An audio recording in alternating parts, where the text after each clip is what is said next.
자, 반갑습니다. 배동찬 교수의 맛있는 돈 이야기의 배동찬입니다. 여러분 반갑습니다. 지금 지식산업센터가 좀 이슈가 좀 되고 있죠. 제가 말하는 이슈라는 거는 지식산업센터가 많이 짓고 있다, 또 인허가를 많이 받고 있다라는 거죠.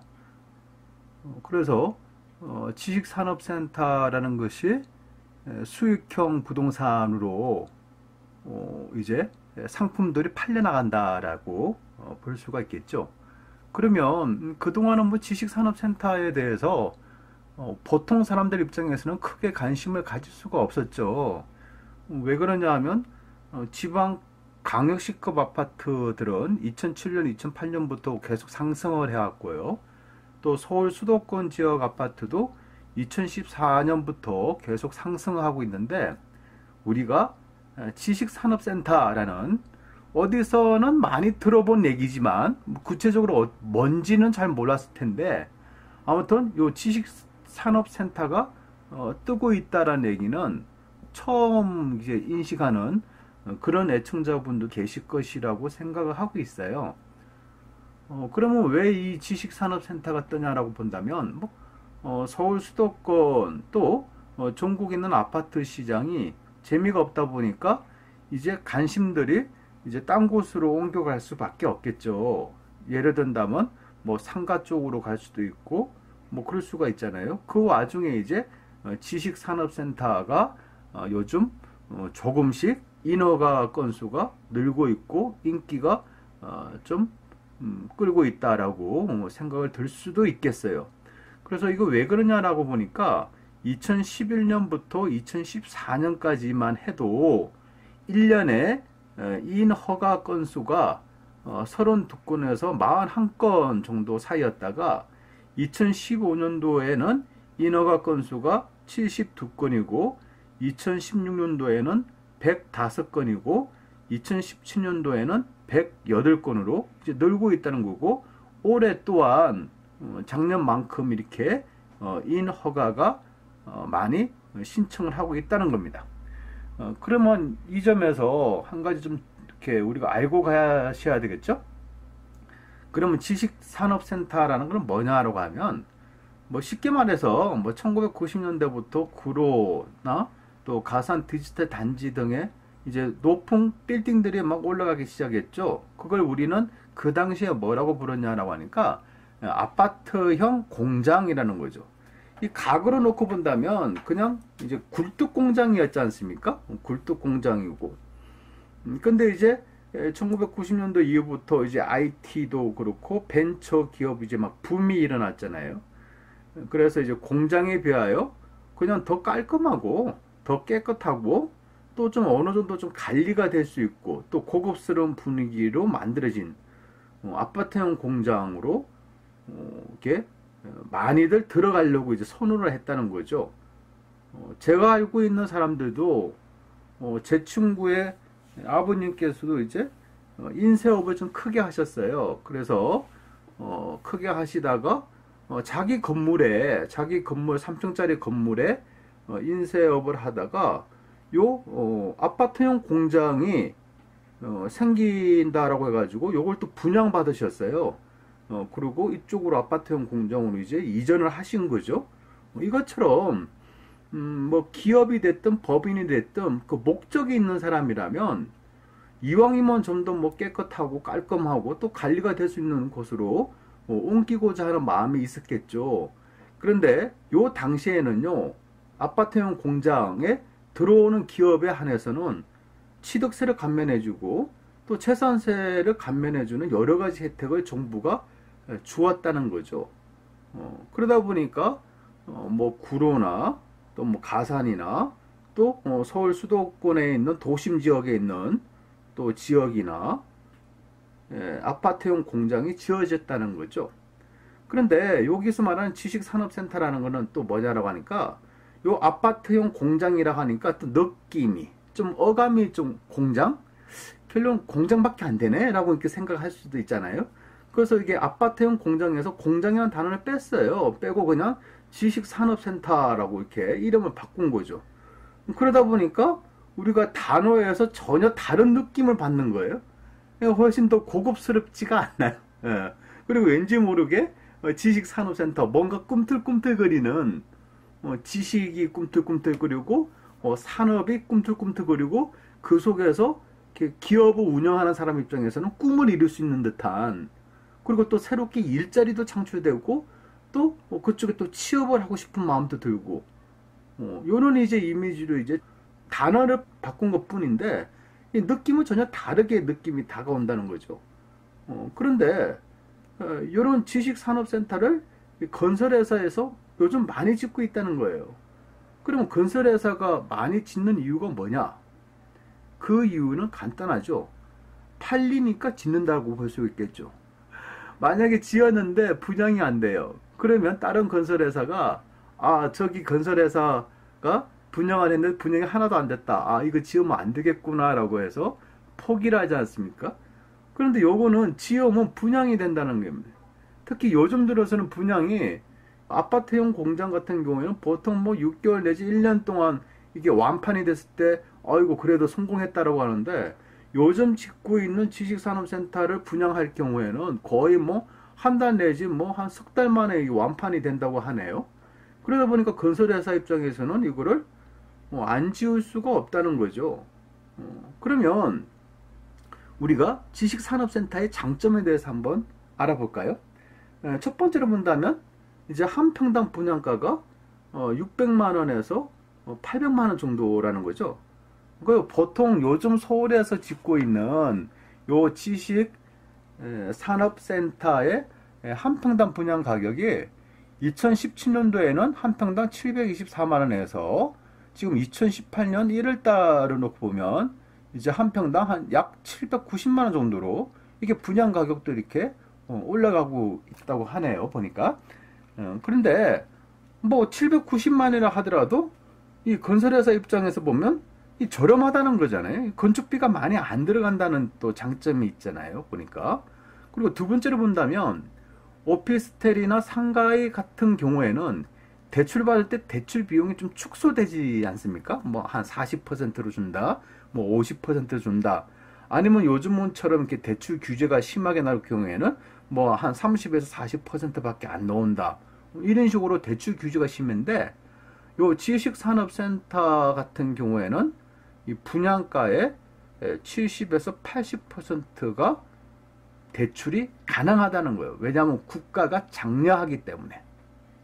즉 분양 가격의 70에서 80%가 대출이 가능하다는 얘기는 어떻게 보면 소액 투자가 가능하다는 장점이 있습니다. 또 여기서 소액 투자가 가능하다라고 해서 배종찬 교수가 소액 투자로 해서 지식산업센터를 사라고 했다라고 오해를 하시면 안 돼요. 저는 요 지식산업센터 같은 경우에는 기업체를 운영하시고 사업체를 운영하시는 법인일 경우에 내가 딴 데 가서 딴 상가에서 월세 주느니 차라리 좀 이미지도 좋지 않습니까? 지식산업센터 딱 들어가면 첫째는 높은 빌딩이고 또 주차나 또 관리하는 시스템이나 이런 게 월등하잖아요. 더 좀 고급스러운 분위기지 않습니까? 그런 경우에 내가 지식산업센터에 들어가서 내가 사업을 하겠다는 목표, 그런 경우에는 들어가셔도 좀 낫다라고 볼 수가 있겠죠. 왜냐하면 본인이 사업을 위해서 들어가시는 거니까. 그런데 여기서 말하는 소액 투자, 오로지 투자의 개념으로 접근하기에는 이 지식산업센터 같은 경우에는 위험성이 있다는 거예요. 아무튼 지식산업센터의 첫 번째 장점은 평당 분양가가 그나마 저렴하고, 두 번째로 본다면 대출이 분양 가격의 한 70에서 80%가 가능하다라는 거고, 세 번째로 본다면 입주 기업 같은 경우에는 취득세를 감면해주고 재산세 감면 등의 혜택을 볼 수가 있다는 거예요. 그리고 네 번째로 본다면 지식산업센터에 들어오는 세입자의 경우에는 개인 사업자인 경우보다 이제 좀 사업의 규모가 큰 법인 사업자가 들어올 가능성이 더 높겠죠.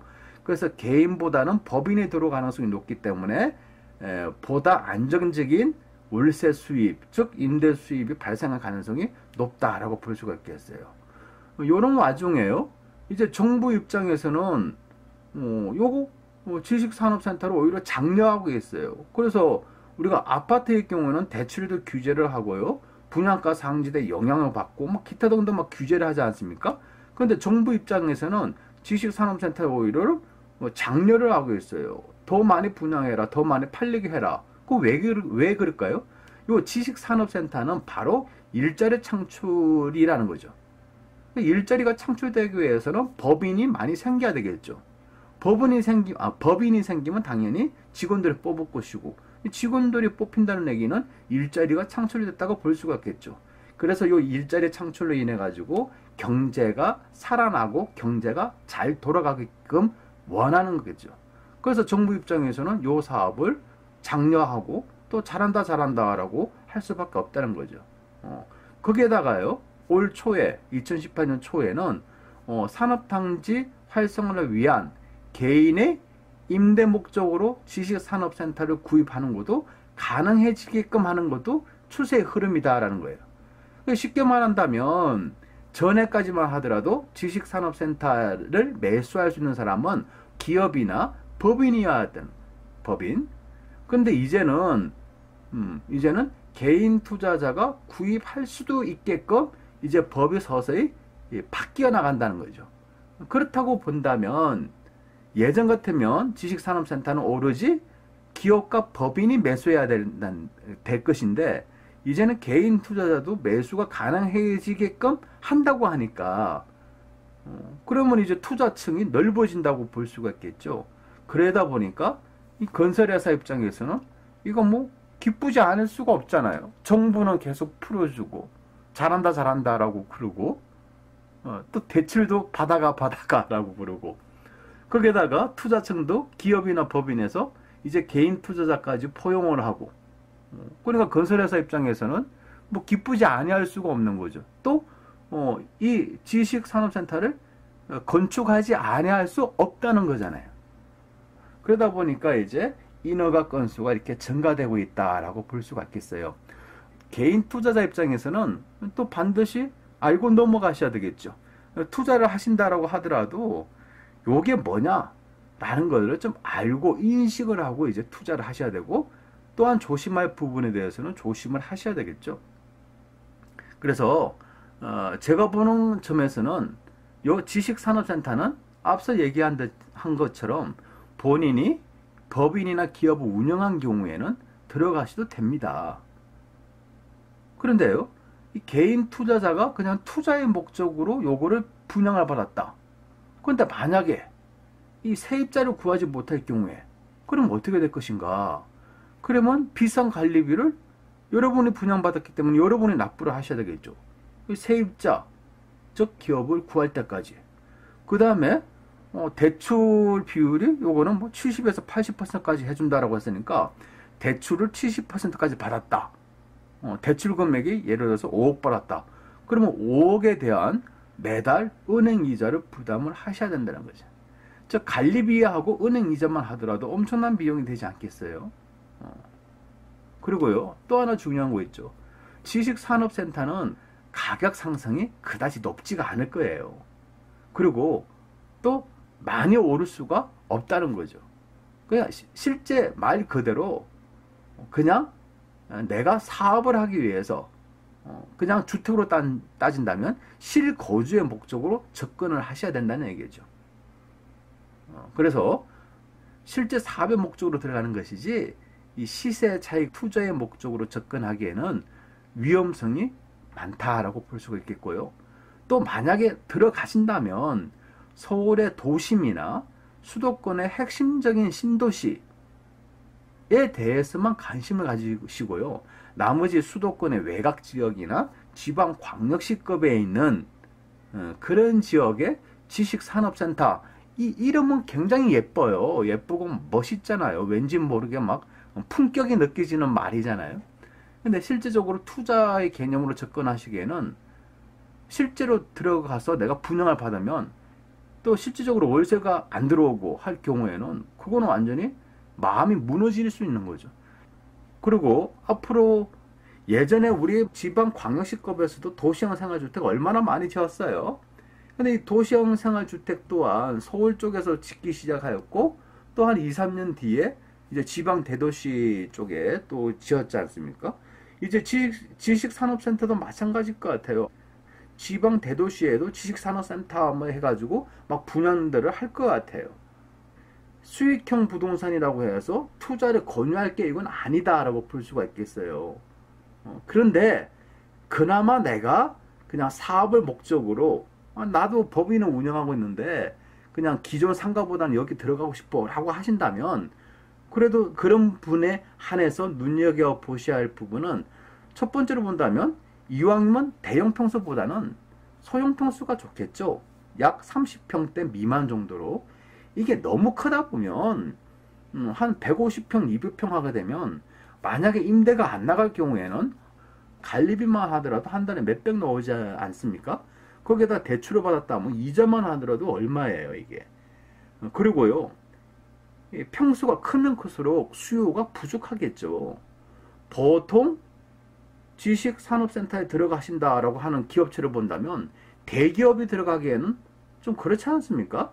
대기업에 대해서 뭐 협력기업체 회사들, 그러니까 또 개인적인 IT 기업들, 그런 회사들이라 본다면 이거는 뭐 크게 봐줘도 한 30평, 40평이지 않습니까?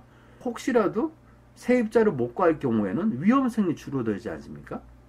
또 200평을 내놓는 것보다 25평을 내놓게 될 경우에는 이 200평이 나갈 확률보다는 25평이 나갈 확률이 더 높겠죠, 당연히. 그래서 위험에 대한 요것도 회피할 수가 있는 그런 가능성이 증가된다라고 볼 수가 있겠죠.